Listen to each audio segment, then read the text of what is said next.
So, which method is the best one to issue currency in Pakistan, or how it can affect economic activities, overall inflation, or welfare of people? We should print money by considering the requirements of population, industry and trade. एक चीज़ को याद रखें कि population की requirement में education शामिल है, population की रिक्वायरमेंट में हेल्थ फैसिलिटीज़ शामिल हैं, एम्प्लॉयमेंट अपॉर्चुनिटीज़ शामिल हैं। मैं इस मिसाल को ऐसे लेता हूँ कि फ़ॉर एग्ज़ाम्पल एक हॉस्पिटल में वेंटिलेटर नहीं है और आप नोट्स को प्रिंट इसलिए नहीं कर रहे कि इस नोट को प्रिंट करके आप वेंटिलेटर फॉर एग्ज़ाम्पल ले लें, एक हॉस्पिटल बना लें। इसकी वजह से इन्फ्लेशन कभी भी नहीं हो सकती।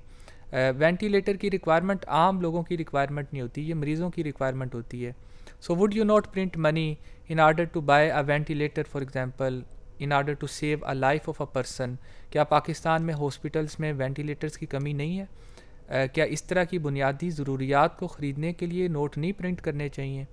क्या अगर आपसे ये पूछा जाए कि एक पूरी कौम पढ़े ही ना 10 15 20 साल और अगर गुजार दें तो आपका माशरे के अंदर पूरी दुनिया में क्या मकाम होगा? कि अगर हमारी कौम पढ़ ही ना सके, एजुकेशन ना होने की वजह से, स्कूल्स ना होने की वजह से, यूनिवर्सिटीज़ ना होने की वजह से, जब यूनिवर्सिटीज़ बिल्ड की जाती हैं बाय प्रिंटिंग मनी तो उसकी वजह से एजुकेशन की डिमांड बढ़ती है, उसकी वजह से आम खाने पीने की चीज़ों की डिमांड नहीं बढ़ती।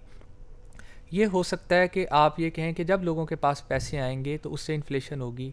इन्फ्लेशन पैसे जब आप लोगों को इसलिए देते हैं कि आप जिस चीज़ की डिमांड की जाए उसकी इन्फ्लेशन होती है। जिस चीज़ की डिमांड आपकी ज़रूरत है, आपके अंदर मुल्क के अंदर एजुकेशन की कमी है, इंडस्ट्री ग्रो नहीं कर रही, इलेक्ट्रिसिटी ना होने की वजह से लोग डीज़ल से अपनी इंडस्ट्री को चलाने पे मजबूर हैं, उसकी कॉस्ट उनको 40-50 रुपए पर यूनिट पड़ती है।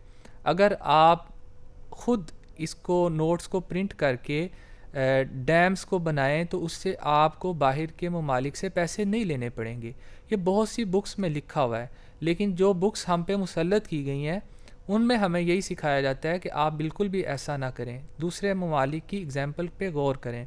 अब्राहम लिंकन को जब सिविल वार के दौरान पैसों की ज़रूरत थी तो बैंक्स उसको काफ़ी हाई रेट ऑफ इंटरेस्ट पे पैसे देने के लिए तैयार थे। उसने कहा कि मैं बिल्कुल आपसे पैसे नहीं लूँगा। उसने एक करेंसी इशू की जिसका नाम ग्रीन बैक्स था। उसके पीछे किसी किस्म का रिज़र्व नहीं था, कोई गोल्ड नहीं था, उसके पास थे ही नहीं। उसने 5 साल के लिए उस करेंसी को इशू किया। बैंक्स ने उनकी मुखालफत की कि इससे बहुत इन्फ्लेशन होगी। उसने अपनी फ़ौज की रिक्वायरमेंट्स को पूरा किया, अपने लोगों की रिक्वायरमेंट्स को पूरा किया। हिस्ट्री उठा के देखें कि ये किस कदर खुशहाली का दौर था। ना तो उसको किसी को पैसे वापस करने पड़े, ना उसको इंटरेस्ट देना पड़ा और लोग बहुत खुश हुए। लेकिन जो बैंकिंग सिस्टम है उसको डिज़ाइन ही इस तरह किया गया, उसको डेवलप ही इस तरह किया गया कि चंद लोगों के हाथों में कंट्रोल रहे, जिसकी वजह से आप सिर्फ उनसे पैसे लेने पर मजबूर होते रहें। पाकिस्तान को नोट प्रिंट करने चाहिए to use the untapped natural resource of Pakistan.